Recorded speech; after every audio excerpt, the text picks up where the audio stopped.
Career starting నుంచి ఎక్కడా కూడా ఎక్స్పోజింగ్ కు ఛాన్స్ ఇవ్వకుండా సినిమాలు చేస్తూ వచ్చింది మన cute beauty Anupama Parameswaran. Youth లో అమ్మడికి మంచి ఫ్యాన్ ఫాలోయింగ్ ఉందనే చెప్పాలి. మరి తాజాగా రిలీజ్ అయిన టిల్లు స్క్వేర్ సినిమాలో అనుపమను చూస్తే వావ్ అనాల్సిందే.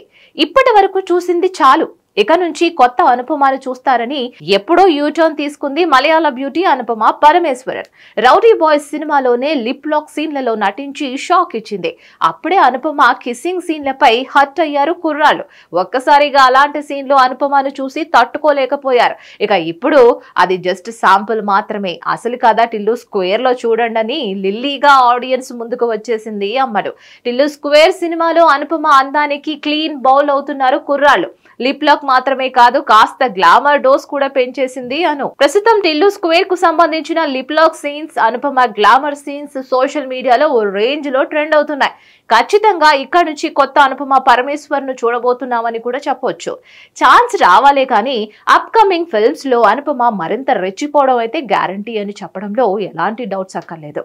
ఇక గ్లామర్ గేట్లు తెరిచిన ట్రోల్స్ కి గురైనా కూడా ఈ సినిమాతో అనుపమకు మంచి హిట్ పడినట్లేనని చెప్పాలి. చివరిగా అనుపమ నటించిన ఈగల్ సినిమా ఫ్లాప్ అయింది. తమిళంలో చేసిన సైరన్ కూడా డిజాస్టర్ టాక్ తెచ్చుకుంది. దీంతో టిల్లు స్క్వేర్ పై భారీ ఆశలు పెట్టుకుంది ఈ క్యూట్ బ్యూటీ. అందుకు తగ్గట్టే సినిమాకు హిట్ టాక్ రావడంతో అనుపమ మరింతగా దూసుకుపోవడం పక్కానే చెప్పాలి. ఏదేమైనా టిల్లు గారితో మాత్రం అనుపమ రెచ్చిపోయిందనే చెప్పాలి. మరిన్ని అప్డేట్స్ కోసం stay tune to hit TV. Hit TV presents like, share, comment.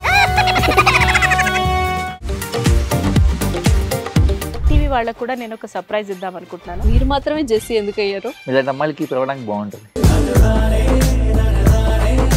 Chandu సాయికి like you and have a జనాలకి ఒక పేరు నచ్చిందంటే దీనికి ఒక ప్రాసెస్ ఉంటుంది. ఎందుకు బాక్స్ డైరెక్ట్‌గా వెళ్ళిపోదాం. ఏదైనా ఒకటి మర్చిపోయినావా నువ్వు? మర్చిపోయినా మేడం. ఏం మర్చిపోయారు? నా గుండె. ఏదో ఆ టైంకి మన సుడి బాగుంటే ఎవరన్నా చూపిస్తే రాయగలం కానీ డోర్ టు డోర్ సేల్స్ చేసేవాళ్ళు. శారీ వస్తుంది, శారీలో వెనకాల కట్టుకుని